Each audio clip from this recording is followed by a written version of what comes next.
Se póngase en pie, vamos a leer Filipenses 3, versículo 17 al 21. Y dice así la palabra de nuestro Dios: hermanos, sed imitadores de mí y mirad a los que así se conducen según el ejemplo que tenéis en nosotros, porque por ahí andan muchos, de los cuales os dije muchas veces, y aún ahora lo digo llorando, que son enemigos de la cruz de Cristo, el fin de los cuales será perdición, cuyo Dios es el vientre y cuya gloria es su vergüenza, que solo piensan en lo terrenal, mas nuestra ciudadanía está en los cielos, de donde también esperamos al Salvador, al Señor Jesucristo, el cual transformará el cuerpo de la humillación nuestra para que sea semejante al cuerpo de la gloria suya, por el poder con el cual puede también sujetar a sí mismo todas las cosas. Padre, gracias por esta tu palabra que es bendita,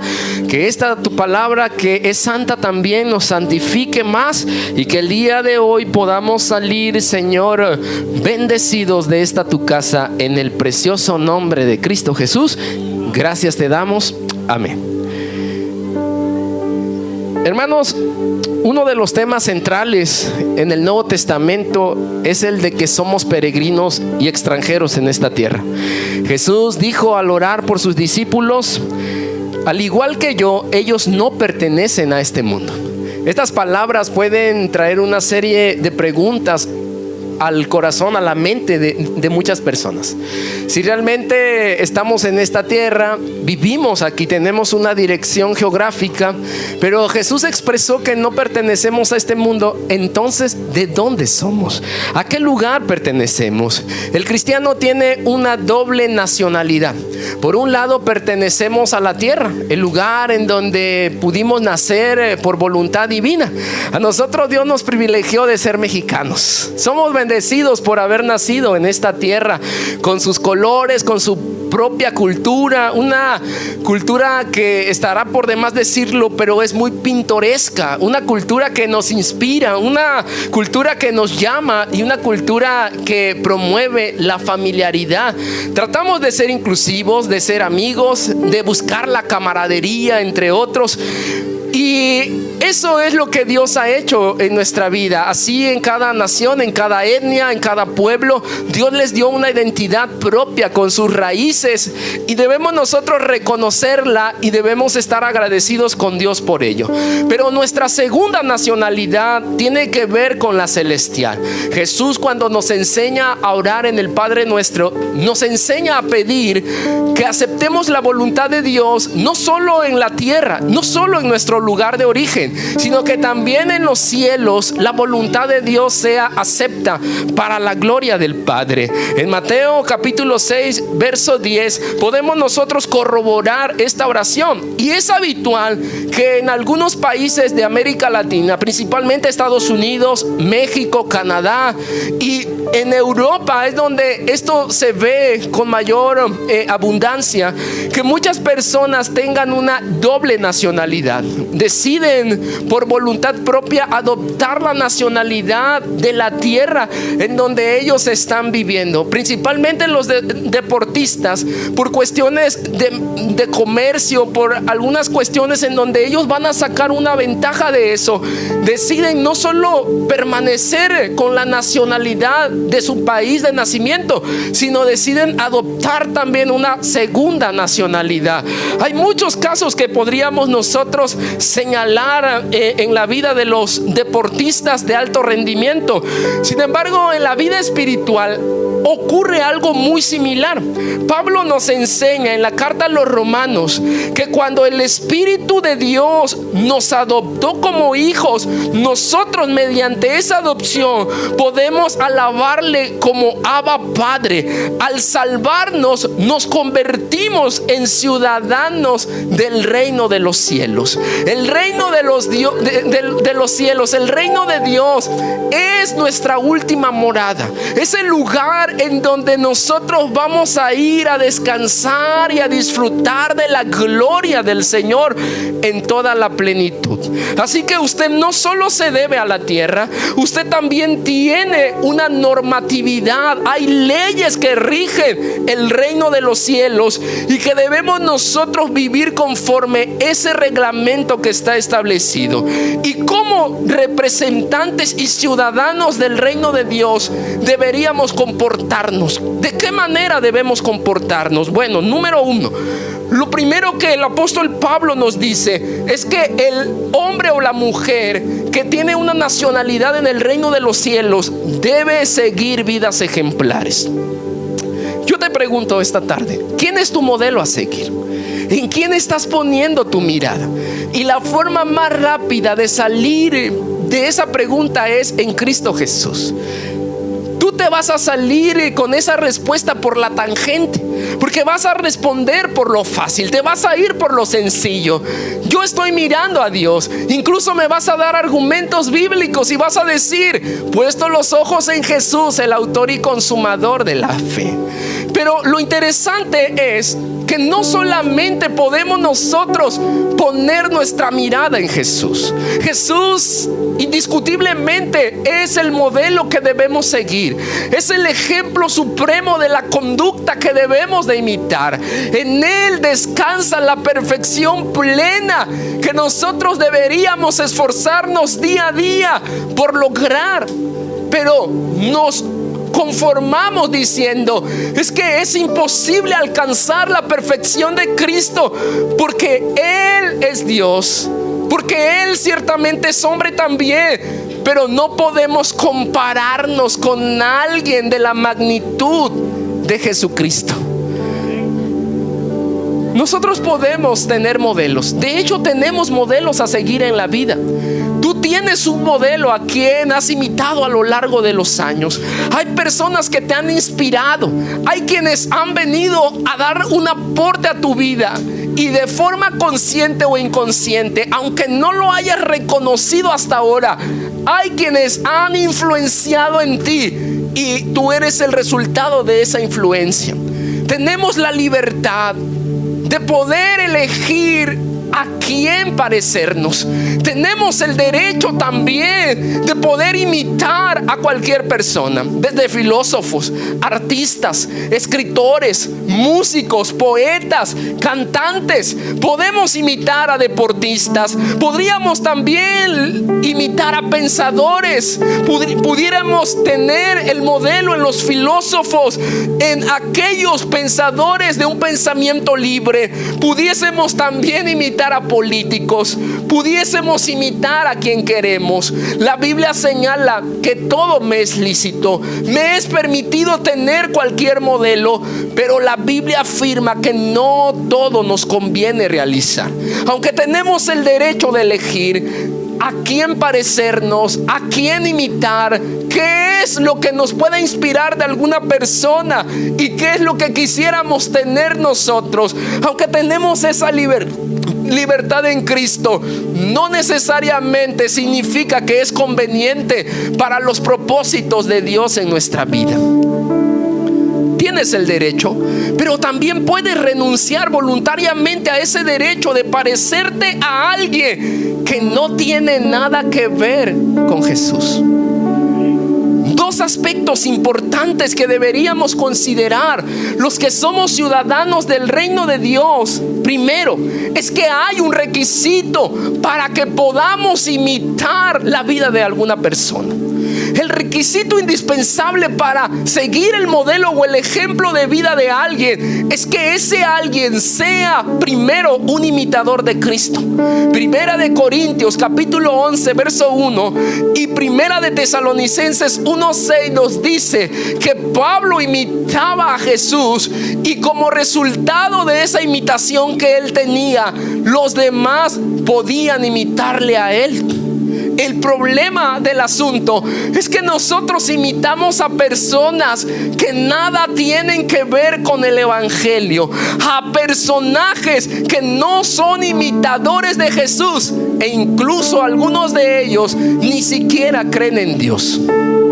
Eso no es algo que va de la mano con aquellos que tienen una nacionalidad en el reino de Dios. Somos ciudadanos del reino de los cielos. ¿De qué manera podemos hacer las consideraciones pertinentes a limitar a alguien? ¿No será que Pablo se está levantando el cuello con arrogancia y soberbia, tratando de poner los reflectores sobre su vida? ¿No le parece extraño que alguien que es imperfecto está tratando de persuadir a la gente de la iglesia de los filipenses para que pongan la vista en él? ¿Por qué imitar a alguien imperfecto? Precisamente, y aunque parezca raro, por la imperfección que hay en él. Lo que Pablo está mostrando en la vida de los filipenses es un modelo de conducta que la iglesia debería abrazar también en estos días. Pablo le está diciendo a la iglesia: si por algo me tienen que imitar, es porque yo soy imperfecto. Porque si fuera perfecto, no habría razón por la cual me tendrían que imitar a mí. Si alguien llegó a la iglesia pensando que en la iglesia iba a encontrar perfección, se equivocó. Si tú cruzaste ese portón pensando que en esta iglesia ibas a encontrar hombres y mujeres perfectos, quiero desilusionarte diciéndote que te equivocaste. Porque lo que te ibas a encontrar en la iglesia y con lo que te has topado es con personas imperfectas al igual que tú. Personas que necesitan de la gracia de Dios como tú también la necesitas. Esa imperfección en la vida de Pablo lo lleva a ponerse como el ejemplo digno del cual la iglesia de Filipenses habría de tomar la conducta que ellos tendrían que practicar también. Pablo le está diciendo a la iglesia en Filipos que él no había pretendido alcanzar todas las cosas, no había alcanzado la perfección. Y a mí me gusta el lenguaje de la Biblia. A mí me emociona leer las páginas de la Biblia, porque veo que los personajes importantes de la palabra son desnudados totalmente. Dios no esconde los errores ni los deslices de alguno de ellos. Saúl, cuando cometió desobediencia delante de los ojos de Dios, intentó sobornar al profeta diciéndole que no se entere el pueblo de lo que he hecho, que el mundo se entere, que Dios se entere, pero que el mundo no se entere de la desobediencia que he cometido delante de Dios. La vida de David es una vida en la cual de forma abierta Dios lo presenta como un asesino, un hombre que adulteró, un hombre que está fungiendo como padre y va de un fracaso tras otro fracaso como un padre. Como rey es un ejemplo, como rey es una inspiración para el pueblo, pero como padre tiene muchísimas carencias que no le permiten a él presentarse como un ejemplo. Pero a pesar de eso, la Biblia dice de David que fue un hombre conforme el corazón de Dios. Pedro, el violento Pedro, quien se levantó para cortarle la oreja a un soldado cuando fueron a apresar a Cristo. El violento Pedro que dijo: Señor, si es necesario que yo muera contigo, lo voy a hacer. Pero que a la hora del momento en que Cristo es crucificado, él decide negarlo. Pero vemos que cuando el Espíritu Santo le bautiza y desciende sobre su vida, Pedro se levanta y hace obra evangelística. Vemos a un Pedro predicando el evangelio de Jesús. Vemos a un apóstol que por su sombra solamente los enfermos recibían sanidad. Vemos a un apóstol que sin temor y con denuedo anuncia el evangelio de Jesucristo. David y Pedro, Sansón, Moisés, y la lista seguiría y seguiría. El apóstol Pablo habla entonces de su propia imperfección. Hombres que luchan con sus propias decisiones a tomar, hombres que tienen luchas cotidianas, que tienen temores, hombres imperfectos en su carácter, hombres que se deprimen, que se desaniman como Elías, hombres que tienen que lidiar con las consecuencias de sus pecados, hombres que como tú y como como yo son continuamente quebrantados, pero hombres que Dios escogió para que su gloria repose en ellos. Y vemos también que los modelos son reproducibles. Pablo le dice: no solo soy yo, no solamente yo soy el ejemplo que ustedes tienen que seguir. Ahí está Timoteo, ahí está Epafrodito, ahí hay una serie de cristianos anónimos que, aunque no aparecen en el listado de la Biblia, seguramente en la lista de los cielos aparece el nombre de muchos personajes anónimos que fueron ejemplo de una vida cristiana ejemplar. Hombres que lucharon, hombres que tuvieron que vencer sus propios temores, hombres que por encima de la propia realidad y de su propia incapacidad lograron alcanzar victorias para el Señor. Hombres que vencieron y que no claudicaron, y que al paso de los años se fueron desarrollando y reproduciendo. La obra de Dios nos compete a todos. ¿Quién habría de ir y predicar el evangelio? ¿Cómo poder reproducir modelos que logren transformar al mundo? ¿Alguna vez usted ha escuchado la frase "el mundo para Cristo"?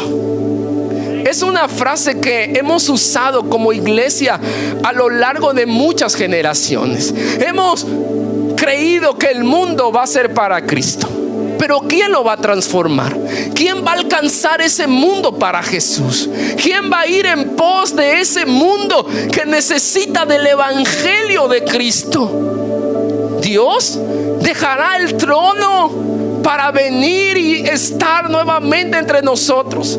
Mandará ángeles o arcángeles que hagan esa tarea de transformación en el mundo. La respuesta es no. Dios ha mandado a la iglesia para que pueda ir y transformar el mundo, para que pueda influenciar en el mundo. El cristiano, el discípulo, el seguidor de Jesús es el hombre que Dios va a utilizar para que el mundo realmente sea ganado para Cristo.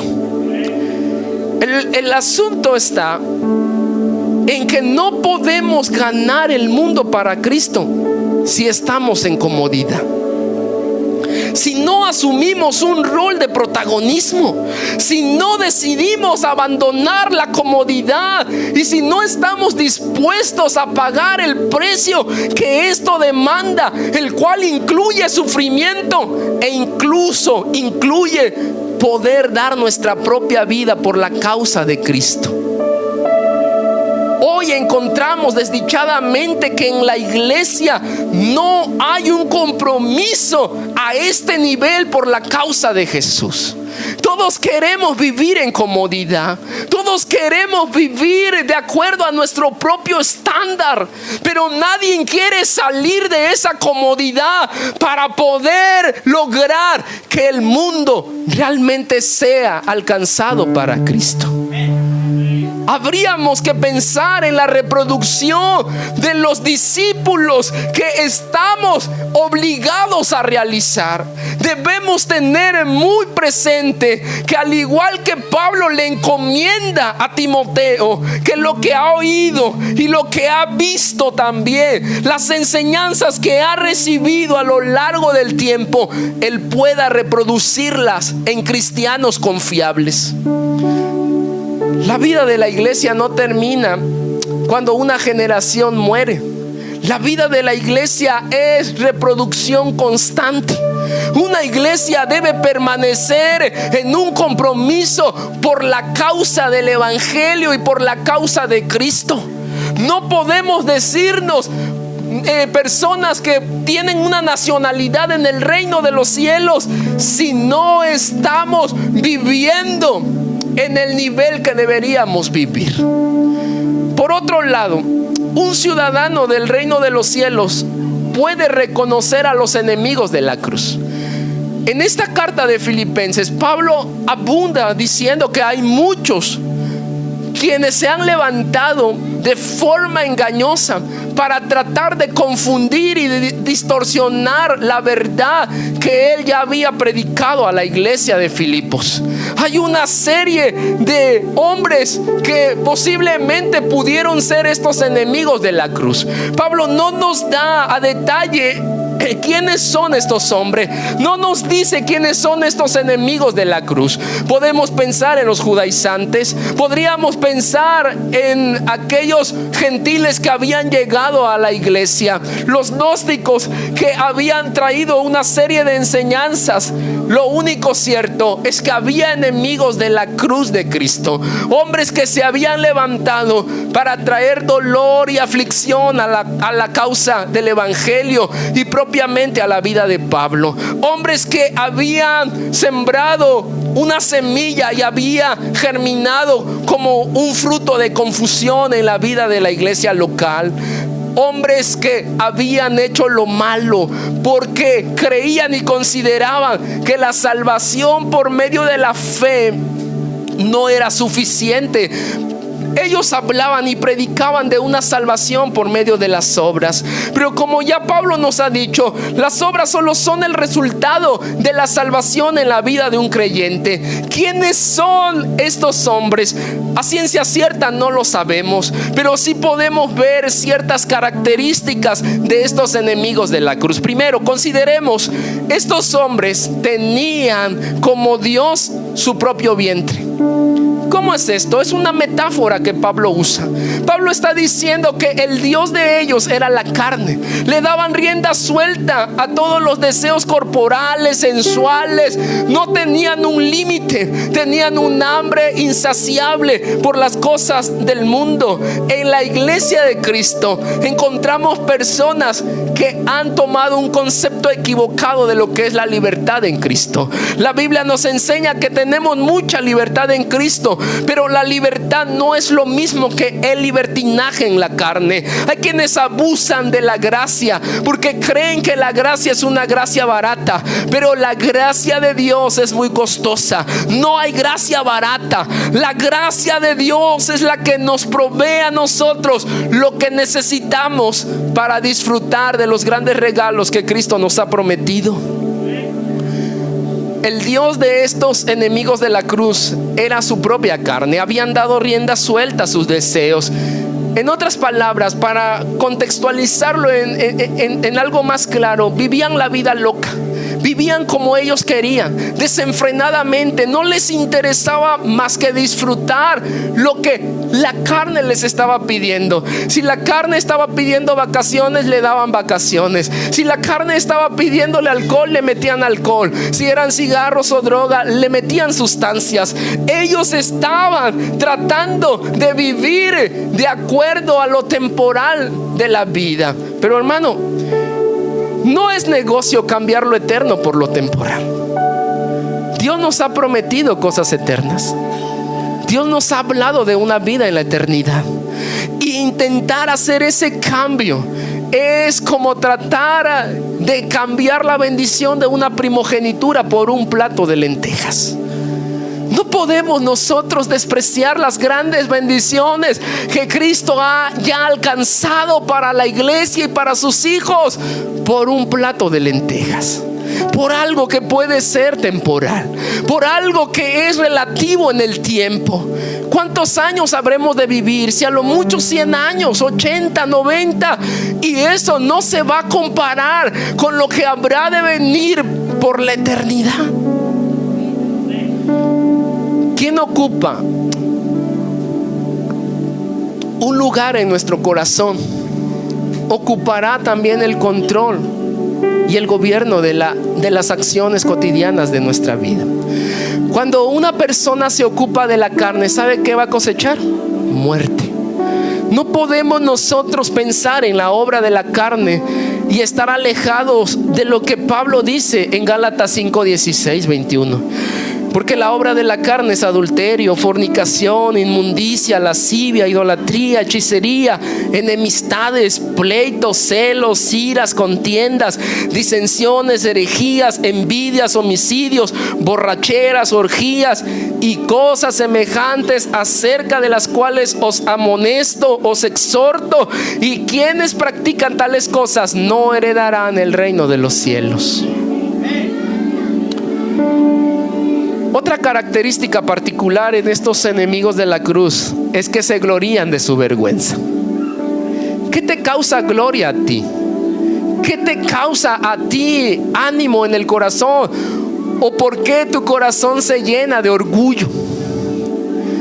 Yo cuando veo en las noticias, sean escritas o sean en internet o en televisión o por el lugar o el medio que fuese, a los grupos homosexuales que indebidamente digo merecen todo mi respeto, los veo ahí marchando con una bandera de un arco iris.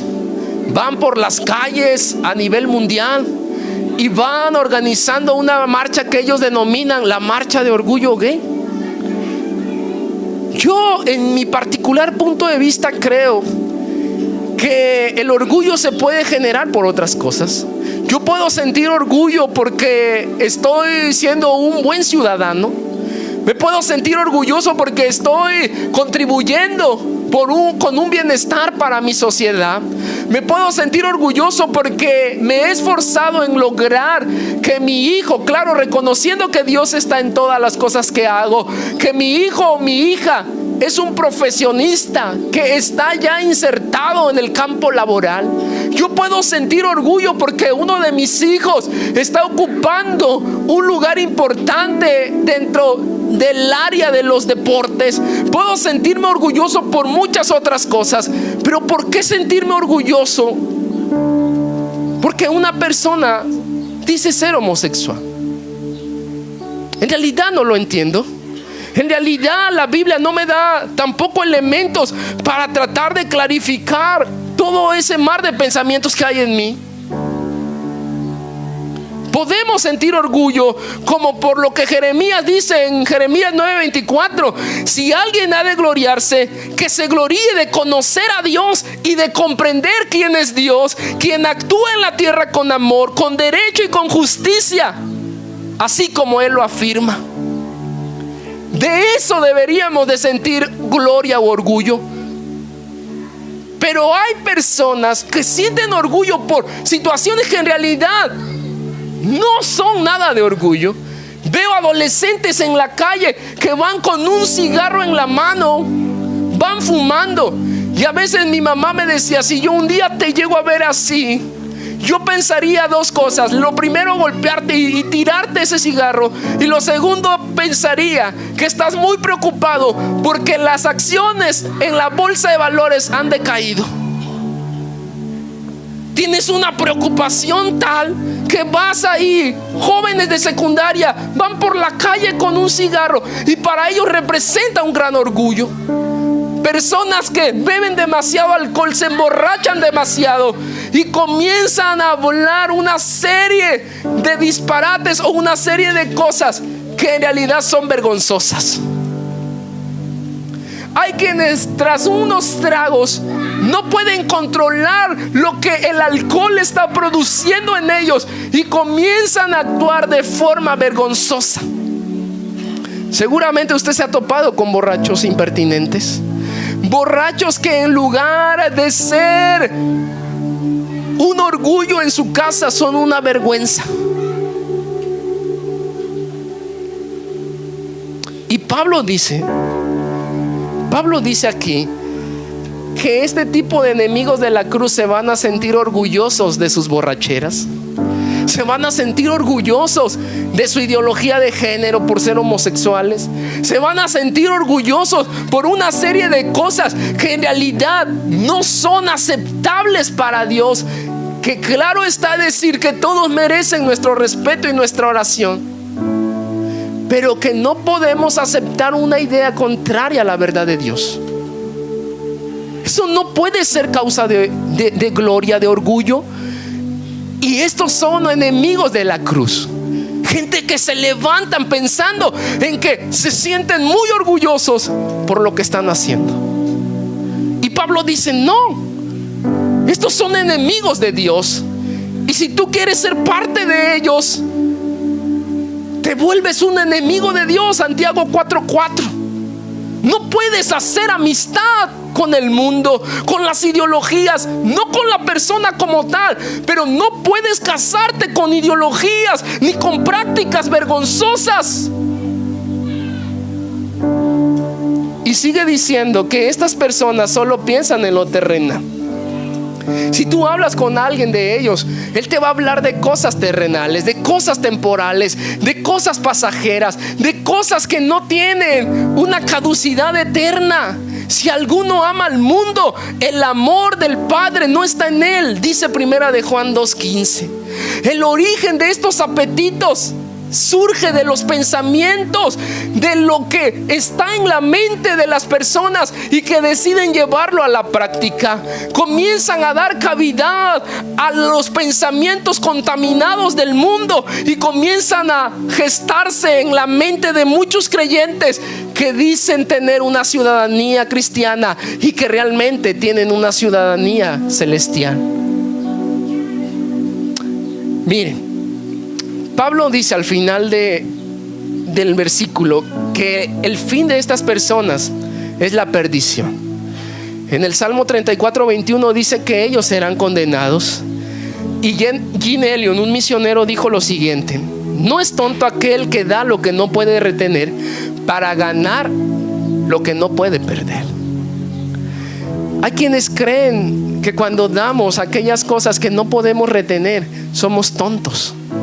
Pero cuando usted da las cosas que no puede retener para ganar lo que jamás puede perder, es una persona sabia. Obviamente Gene Ellion está hablando acerca de la vida eterna. Usted está dando su vida temporal en esta tierra, le está entregando su vida a Jesús, le está entregando sus años aquí, que un día tendremos fecha de caducidad. Le está dando esto temporal, está perdiendo su vida en Él para alcanzar aquello que jamás usted va a poder perder. El fin de estos enemigos de la cruz, quienes han despreciado la salvación, es la perdición y la condenación eterna. Finalmente, Pablo dice que si usted es un ciudadano del cielo, debe mantener una profesión firme de su esperanza. Vea, en Filipenses 3, verso 20, Pablo señala que Cristo vendrá y que la esperanza del ciudadano de los cielos es que vendrá el Salvador. Ese mismo Jesús que un día vino y que los discípulos vieron ascender al cielo, volar por las nubes, es el mismo Cristo que un día descenderá de los cielos. Vendrá para premiar a los justos, pero vendrá también para darle un castigo a los injustos. Vendrá para recompensar a nuestras obras, pero también vendrá para derramar su ira sobre la vida de aquellos que le rechazaron. El saber que Cristo vendrá por segunda vez va a producir tres cosas: motivación, va a producir seguridad en nuestra vida, pero también debe producir responsabilidad para con el Señor. Si usted es de aquellos que anhela la venida de Jesús y que cuando usted escucha que Cristo viene por su iglesia y su corazón se inflama de alegría, usted debe sentirse motivado, seguro, pero también tiene que ser responsable con la causa del evangelio. No podemos nosotros abandonar nuestra profesión de esperanza para la cual hemos sido llamados. Necesitamos nosotros predicar y tener muy presente que Cristo volverá. La primera y la segunda carta a los tesalonicenses, desde el capítulo 1 de cada una de las cartas, se ve de forma implícita y explícita que Él volverá. Él volverá. Él volverá. Él Él volverá y puede volver mientras yo predico. Él volverá mientras vamos camino a casa. Él volverá mientras usted tal vez vaya al cine esta tarde. Él volverá mientras usted quiera hacer algo que ya programó en su casa. Él volverá mientras yo he decidido ir esta tarde a entregar una invitación para un evento próximo. Él volverá, amada familia Kairos. Yo oro que Él vuelva pronto. Yo pido a Dios que Él vuelva por mí, que Él vuelva por cada uno de los que me ha confiado, que son ustedes. Él volverá, dice Pablo. Esa es la esperanza que profesamos, que Él volverá un día. Él volverá. Y hay dos cosas deliciosas de que Él volverá. La primera es que le vamos a ver en la plenitud, cara a cara, y seremos transformados de este cuerpo lleno de inmundicia y de humillación. Un cuerpo que se duele, un cuerpo que está enfermo, un cuerpo que llora, un cuerpo que siente tristeza, un cuerpo que no quiere hacer las cosas que Dios le manda, un cuerpo que se abate, un cuerpo que se aflige, ese cuerpo que ha sido humillado, que llora por causa del pecado, pero por el poder del Espíritu y por el poder de Jesús, hermanos, ese cuerpo será transformado a lo que Apocalipsis dice: no habrá llanto, no habrá dolor, no habrá tristeza, no habrá enfermedad y no habrá muerte. Y algo delicioso también es que este cuerpo transformado podrá comer, así como Jesús comió. Podrá sentir, así cuando Él fue levantado de entre los muertos, así tal cual estuvo entre los discípulos.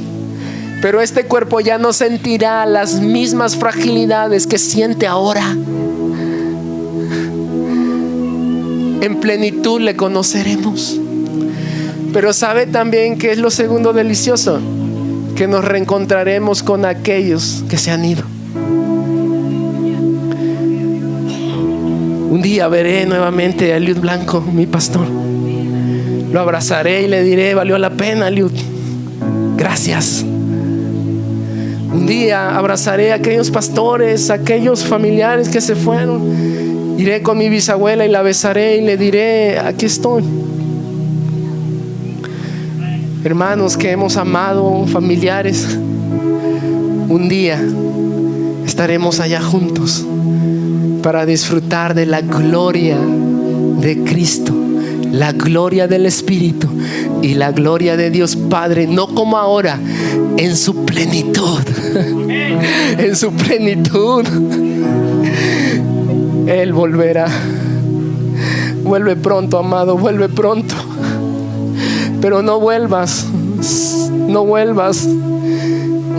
mientras estamos apáticos. No vuelvas mientras no estamos trabajando. No vuelvas mientras estamos en la comodidad. Vuelve cuando estemos gozosos, trabajando, danzando, alabándote, adorándote, predicando, yendo de un lugar a otro, anunciando el reino de los cielos y mostrando que yo y que tú somos ciudadanos del reino de los cielos. Que Él vuelva. Que Él vuelva. Amado mío, vuelve. Quiero agradecerte por haber visto este video. Si te gustó, no olvides darle like, compartirlo con tus familiares o amigos y suscribirte para que te llegue una nueva notificación cuando subamos un nuevo video. No olvides seguirnos en nuestras redes sociales, Facebook e Instagram.